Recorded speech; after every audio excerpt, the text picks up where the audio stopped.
Hi, I'm State Senator Dave Hildenbrand. I'm honored to represent the 29th State Senate District here in Michigan, which includes Grand Rapids, Kentwood, Cascade, and the Lowell area. Welcome to our program, Capital Update with Senator Dave Hildenbrand.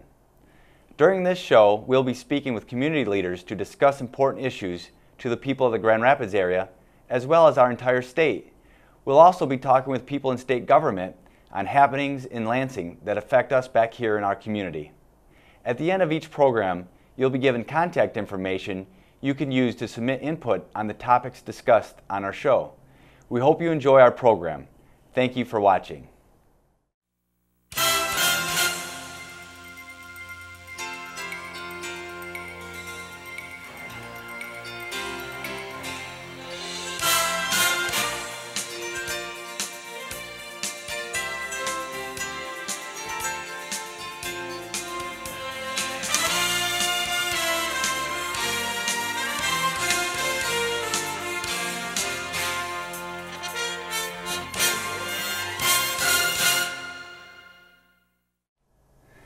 Welcome to another episode of Capital Update with State Senator Dave Hildenbrand.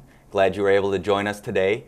I'm honored today to have with me the Lieutenant Governor of Michigan, Brian Calley. Thank you for being with us today. Appreciate your time. Great to be with you. And I thought I'd start out by just giving kind of a brief bio about your background, and then we'll just kind of go into discussion about your first few months on the jobs with our new governor, Rick Snyder, and some of the things that you see on the horizon for down the road. So first, let me just say that Lieutenant Governor Brian Calley is the second youngest lieutenant governor in Michigan's history. Before being elected to this position, Lieutenant Governor Calley served 2 terms in the Michigan legislature. Actually, I was honored to serve with you in the Michigan House of Representatives. In that role, Mr. Calley served on a number of committees where he worked with lawmakers from both sides of the aisle. Mr. Calley is committed to continuing the spirit of bipartisanship to bring Michigan back and to bring jobs to our state. Prior to his time as a state lawmaker, Lieutenant Governor Calley worked 10 years as a community banker and small business leader. He was elected to the Ionia County Board of Commissioners, serving from 2003 to 2006 as the vice chairman for all 4 years. He also graduated from Michigan State University, also my alma mater, back in 1998, and also received a master's from Grand Valley State University in our home area in 2000. Lieutenant Governor Calley is also very active in the Portland Baptist Church, where he serves as a song leader, as well as a deacon, an Awana leader, and a Sunday school teacher. And his wife, Julie, teaches Sunday school as well, and together they have 3 young children. So thank you again very much for joining us today. We're honored to have you on the show. Pleasure to be with you. Great. Well, let's get right into it. Obviously, the election was last November, and you and Governor Snyder run as a joint ticket together, and were very successful in the November election. And since then, you've been hard at work trying to strengthen our state and bring economic opportunities to people in Michigan. So let me just ask you, how has it been working with the new governor, Rick Snyder, and basically how has it been going in the first couple of months? It's really been quite an exciting experience, particularly with this governor. And he approaches things in a totally different way than what we've seen in the past. It's somebody who is not looking through political lens all the time, but just relentlessly focused on policy and what's the best direction to go for the state. You know, my time that has been spent in politics, it's been frustrating when you see 90% of the time spent on politics and 10% or less on the policy.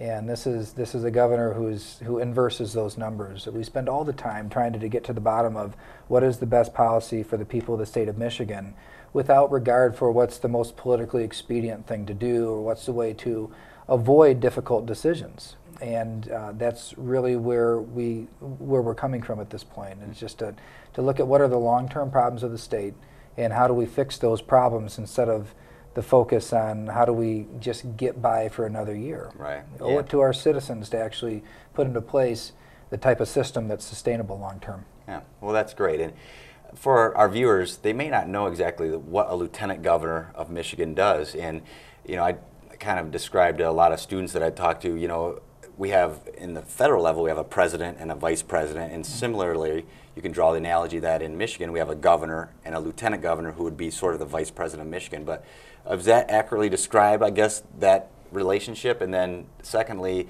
what are kind of the main duties or responsibilities of a lieutenant governor? Well, you have official constitutional responsibilities and then everything else that the governor decides as the responsibilities. And so the official duties are to essentially act as governor when the governor is out of the state or unavailable, but then also to preside as president of the Senate, much like the vice president does at the federal level. And so I spent a lot of time in Senate session at the rostrum, going through the floor agenda for the day, but then also outside of the official constitutional responsibilities it's the partnership with the administration and just solving problems and moving our policy initiatives through the process. The benefit of spending time in the legislature and forming relationships with folks that are in the House and in the Senate over the course of the last 4 years, which is useful when it comes to the difficulty of the type of decisions that are in front of us. Really no easy choices that we have. We have to pick from a menu of very difficult choices. And really forming strong relationships, mutual respect for colleagues across the board is a great way to get that accomplished. So the governor has asked me to focus in on a couple of main policy issues for the first half of the year, tax reform being one of them, repeal of the Michigan business tax as a chief and primary responsibility, but then also some infrastructure concerns when it comes to securing more capacity for the growth of our exporting companies and international trade starting right here in Michigan. Yeah, and I know you have been busy at work on those issues because I've heard from you on both of those as well, so continue the great work in those areas. The governor gave his State of the State address, I believe it was in late January, and laid out a lot of great ideas, I think, for the state to pursue. And I know the legislature, I know the Senate, I can speak for the Senate, and we have been working on a lot of those issues and think that he's got a lot of great ideas for the state. So we're excited about the direction that the state is going. What at this point, I know we've only been in office and we have only been in office for 3 months, but what would you say kind of is the biggest accomplishment at this point of the state as a whole with the governor's involvement in the legislature, if you were to kind of try and pick among those accomplishments? Well, there have been many things already accomplished, both as just administrative changes in the way that the state operates and things that could be done by just executive decisions. But then also the partnership with the legislature has been very productive already. I would argue more productive than the previous whole term of the legislature, when you see things like the regulatory environment between the item pricing and the ergonomic standards and the adoption of the liability protections within the MEP legislation to encourage environmental stewardship among the agricultural industry, but to do so in a way that limits liability and makes the overall environment better for farms, which is a bright spot in our economy. And you think just one thing after another. When we talk about tax reform, that's a big thing that can affect a lot of different areas, but our regulatory environment takes a lot more work when it comes to just the tedious review of law after regulation after regulation, and what do we need, what do we not need, what can we get rid of or implement better such that it makes the operating environment here in the state better. So we've only just begun that process, but already have seen some great work. But I would say that the area that I'm most proud of is the ability of the governor and the whole team to put forward a budget proposal that actually structurally balances Michigan's budget. No accounting gimmicks, no fund shifts, no sweeping under the rug of issues, but to actually structurally propose a structurally balanced budget now and into the future.